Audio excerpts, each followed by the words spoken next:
Hello, നമസ്കാരം. നമുക്കിന്ന് കുറച്ച് പോസിറ്റീവായി ചിന്തിച്ചാലോ? ഇന്ന് വളരെയധികം ടെൻഷൻ അനുഭവിക്കുന്ന ലോകമാണ്. നമുക്ക് ചെറിയൊരു ചിന്ത കൊണ്ട് നമുക്ക് നമ്മളെ നന്നാക്കിയെടുക്കാൻ പറ്റിയാൽ സന്തോഷമല്ലേ? നമുക്കൊക്കെ ടെൻഷൻ ഉണ്ടാവാറുണ്ട്. ചെറുതും വലുതുമായ ടെൻഷനുകളുണ്ട്.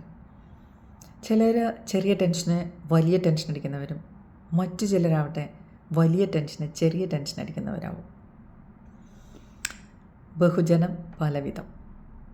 പക്ഷെ നമ്മൾ ഓരോന്നും ഉൾക്കൊള്ളുന്നതിനനുസരിച്ചിട്ടാണ് കാര്യങ്ങൾ മുന്നോട്ട് പോകുന്നത്.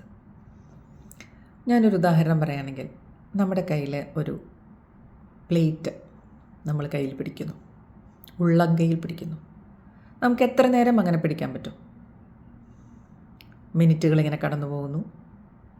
എത്രയൊക്കെയോ മിനിറ്റുകളാവുമ്പോൾ നമ്മുടെ കൈ കഴക്കാൻ തുടങ്ങുന്നു. പിന്നെ പിടിച്ച് നിൽക്കണമല്ലോ എന്ന് ഓർത്തിട്ട് നമ്മൾ കുറേ നേരം നിൽക്കുന്നു, നമുക്ക് പറ്റാതാവുന്നു. ഇതുപോലെ തന്നെയാണ് ടെൻഷനും. നമ്മുടെ മനസ്സിലേക്ക് ഒരു ടെൻഷൻ്റെ ഒരു വിത്ത് വന്നാൽ കുറച്ച് നേരം അതിട്ട് നമ്മളത് തന്നെ ആലോചിച്ച് വേറൊന്നിലും വ്യാപൃതരാവാതെ നമ്മളതിനെ തന്നെ ഇങ്ങനെ കൊണ്ടു നടന്ന് മനസ്സാകെ അങ്ങ് വഷളാവും. അപ്പോൾ നമ്മൾ എന്താണ് വേണ്ടത്? ഇന്ന് കേട്ടൊരു പ്രഭാഷണത്തിൽ നിന്ന് ഉരുത്തിരിഞ്ഞ് വന്ന കാര്യങ്ങളാണിത്. ആ മഹത് വ്യക്തി പറഞ്ഞത് കേട്ടപ്പോൾ എനിക്ക് നിങ്ങളിലേക്കും അത് സ്പ്രെഡ് ചെയ്യണമെന്ന് തോന്നി. മറ്റൊന്നുമല്ല, അച്ഛൻ സാധാരണ പോലെ അന്നും ഓഫീസിൽ പോയി. ഓഫീസിൽ വർക്കുകൾ ചെയ്തുകൊണ്ടിരിക്കുന്ന ഇടയിൽ മേലുദ്യോഗസ്ഥൻ ക്യാബിനിലേക്ക് വിളിപ്പിക്കുന്നു. അച്ഛൻ ചെല്ലുന്നു. തലേദിവസം ചെയ്ത എന്തോ വർക്കിനെ പറ്റി സംസാരിക്കുന്നു. വഴക്ക് കേൾക്കുന്നു. അദ്ദേഹം തിരിച്ചു വന്ന് സീറ്റിലിരിക്കുന്നു. അയാളുടെ മനസ്സിൽ വല്ലാത്ത ടെൻഷനായി. അപമാനം.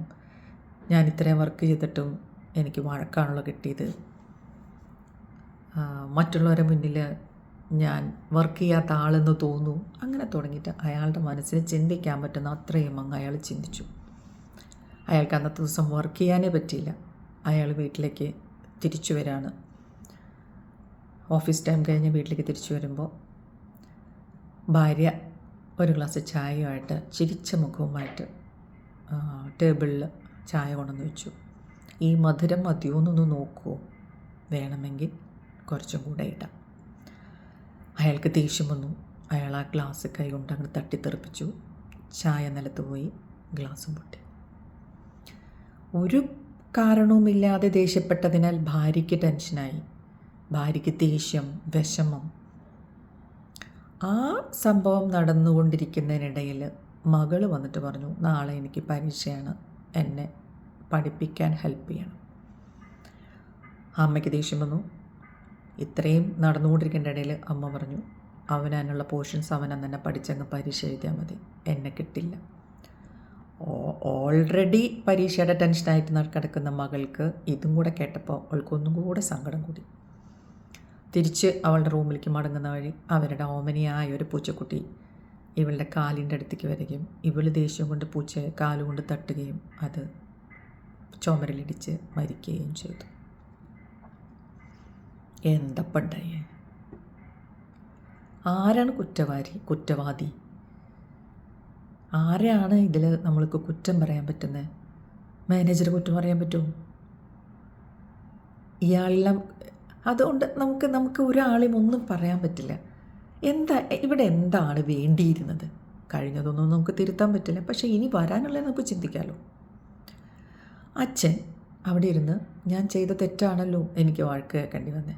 ഇത് എനിക്കല്ലെങ്കിൽ നാളെ വേറൊരാൾക്ക് ഇതുപോലെ അശ്രദ്ധമായി ചെയ്തയാൾ വഴക്ക് കേൾക്കുന്ന കാര്യം തന്നെയാണ്. അതുകൊണ്ട് അയാളത് ഒരു 10 മിനിറ്റിൻ്റെ ഉള്ളിൽ മനസ്സൊന്ന് മാറ്റി അയാൾ മനസ്സിനെ ഹാപ്പിയാക്കി അയാളുടെ വർക്കിൽ കോൺസെൻട്രേറ്റ് ചെയ്തിരുന്നെങ്കിൽ അയാൾ തിരിച്ചു വരുമ്പോൾ ഹാപ്പിയായിട്ട് തിരിച്ചു വരും. ഭാര്യ കൊടുക്കുന്ന ചായ ഹാപ്പിയായിട്ട് കുടിക്കും. അമ്മ മകൾക്ക് ഹോംവർക്ക് പറഞ്ഞു കൊടുക്കും. ആ പെറ്റ് വീണ്ടും അവരുടെ പെറ്റായിട്ട് അവിടെ ജീവിക്കും. ഞാൻ പറഞ്ഞു വന്നത് വേറൊന്നുമല്ല, ഒരു കാര്യം നമ്മൾ മനസ്സിലിട്ടുകൊണ്ട് നടക്കുമ്പോൾ നമ്മൾ ആ പാത്രം പിടിച്ചതുപോലെയാണ്. എത്ര നേരം നമുക്ക് പിടിക്കാൻ പറ്റും? നമ്മുടെ കൈ വേദനിക്കില്ലേ? മനസ്സും വേദനിക്കില്ലേ? അപ്പോൾ നിങ്ങളിങ്ങനെ ഇട്ടിട്ട് നടക്കാതെ എത്രയും വേഗം മനസ്സിന് തന്നെ അതിൻ്റെ സൊല്യൂഷൻ കണ്ടെത്തി അതിനങ്ങ് കളയണം. നമ്മൾ നമ്മളോട് സംസാരിക്കണം. ചെമ്പരത്തിപ്പൂ വെക്കണ പോലെയല്ല സംസാരിക്കേണ്ടത്, നമ്മൾ നമ്മുടെ മനസ്സിനോട് സംസാരിക്കണം. ഇത് പോട്ടെ, കഴിഞ്ഞു, ഇത് തിരുത്താൻ പറ്റില്ല, ഇനിയുള്ളത് എങ്ങനെ തിരുത്തിക്കൊണ്ട് നന്നായി മുന്നേറാൻ പറ്റും, മറ്റുള്ളവരുടെ മുന്നിൽ നമുക്ക് എങ്ങനെ സന്തോഷമായിട്ട് പെരുമാറാൻ പറ്റും. നമ്മൾ ഒരാൾ കൊടുക്കുന്ന സന്തോഷമാണ് നമ്മുടെ ചുറ്റുമുള്ള ആൾക്കാരെ പ്രകാശിപ്പിക്കുന്നത്. അതുകൊണ്ട് നമ്മൾ മറ്റുള്ളവരെ എപ്പോഴും സന്തോഷിപ്പിക്കാൻ ശ്രമിക്കുക. നമ്മളൊരാൾ സന്തോഷിക്കുകയാണെങ്കിൽ നമ്മുടെ ചുറ്റുമുള്ള വീട്ടിലുള്ള ആളുകൾ സന്തോഷിക്കും, പുറത്തിറങ്ങുമ്പോൾ നമ്മൾ സന്തോഷിക്കും, നമ്മുടെ കൂട്ടുകാരെ ചുറ്റുമുള്ളവർ സന്തോഷിക്കും. അങ്ങനെ സൊസൈറ്റി തന്നെ വളരെ നന്നാവും. അപ്പം നമ്മൾ ടെൻഷൻ നമ്മളിൽ വരുമ്പോൾ നമ്മൾ തന്നെ അത് പറഞ്ഞ് സമാധാനിപ്പിച്ച് നമ്മളെ തന്നെ മെരുക്കിയെടുക്കണം. അങ്ങനെയാണെങ്കിൽ നമുക്ക് സന്തോഷമായിട്ട് മുന്നോട്ട് പോകാൻ പറ്റും. അപ്പോൾ ഇത് ചെറിയൊരു കാര്യമാണ്, ഉള്ളടക്കം ഇത്രയേ ഉള്ളൂ. ടെൻഷൻ വരികയാണെങ്കിൽ നമ്മളതിനെ മാറ്റാൻ ശ്രമിക്കുക, ഹാപ്പി ആയിട്ടിരിക്കാൻ ശ്രമിക്കുക, ഹാപ്പി ആക്കാൻ നോക്കുക മറ്റുള്ളവരെ. എപ്പോഴും സന്തോഷമായിട്ടും സമാധാനമായിട്ടും ജീവിക്കുക.